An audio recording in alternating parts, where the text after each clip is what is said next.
dalam bukunya Arif dan Mulan Sabit. Mula komunisme di Banten pada tahun 1926. Bagaimana sih komunisme pada akhirnya masuk ke wilayah Banten? Jadi berikut sejarahnya. Di dalam buku ini dijelaskan bahwa lahirnya komunisme di Banten itu bermula pada bulan Mei 1914 dengan didirikannya Indische Sosiaal Democratische Vereniging atau SDP yang berawal dari Marxis Belanda. Marxis Belanda ini bernama Henk Sneevliet.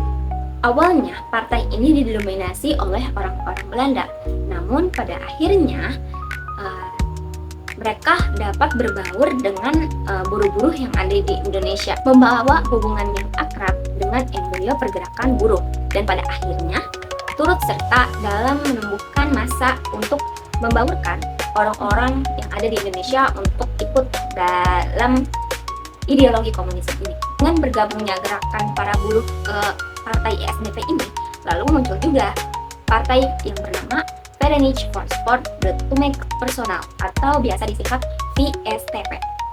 Nah, VSTP juga biasa disebut dengan Serikat Pekerja Kereta Api dan juga KREP. Nah, organisasi ini besar sehingga menyuplai kekuatan inti prorakyat bagi ISDP. Dan SDP memerlukan massa yang lebih banyak dan akhirnya melakukan strategi yang bernama blok dari dalam, sehingga pada akhirnya bergabung dengan Syarikat Islam. ISDP sendiri tidak pernah membuka cabang di Banten, meskipun ada 2 anggotanya yang tinggal di sana, yakni yang pertama ada Hasan Djadjadiningrat dan juga seorang mahasiswa Belanda yang bernama Jesse Stem. Stem ini bukan satu-satunya komunis yang ada di Banten. Setelah kepergian Stem beberapa tahun selanjutnya, muncul Jesse Monster, di mana ia diangkat sebagai guru di Aspia. Nah, Aspia ini merupakan sekolah Bumi Putra di Serang. Meskipun sebagai anggota PKI, ia terisolasi dan bahkan hanya berinteraksi bersama murid-muridnya saja. Tapi sayangnya, pada Oktober di tahun yang sama, ia dikeluarkan dari Banten karena pada saat itu siapapun komunis yang ada di Banten dikeluarkan oleh pemerintah kolonial.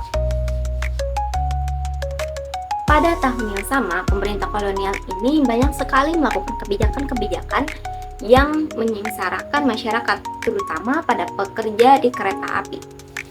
Dalam buku ini ada beberapa orang yang dipecat secara massal, di antaranya kerabat Bupati Serang pada saat itu yang bernama Osdaningrat.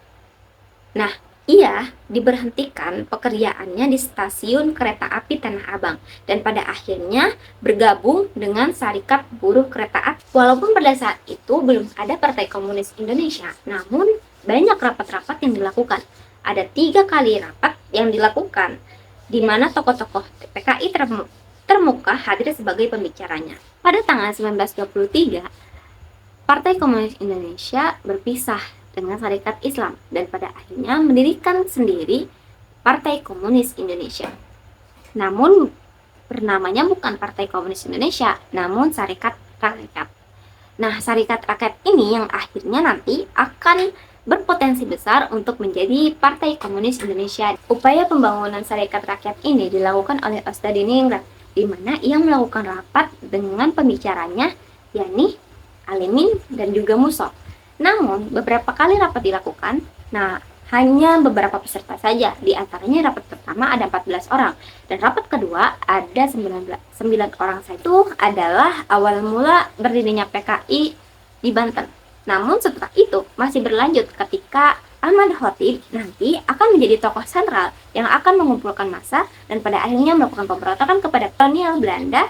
Namun, walaupun gagal, namun tetap saja pemberontakan tersebut merupakan hal yang sangat didukung oleh para petani, pekerja, buruh, kiai, dan juga para santri, hingga jawara juga yang ada di Banten.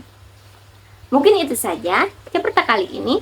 Kembali lagi pada review buku selanjutnya. Bye-bye.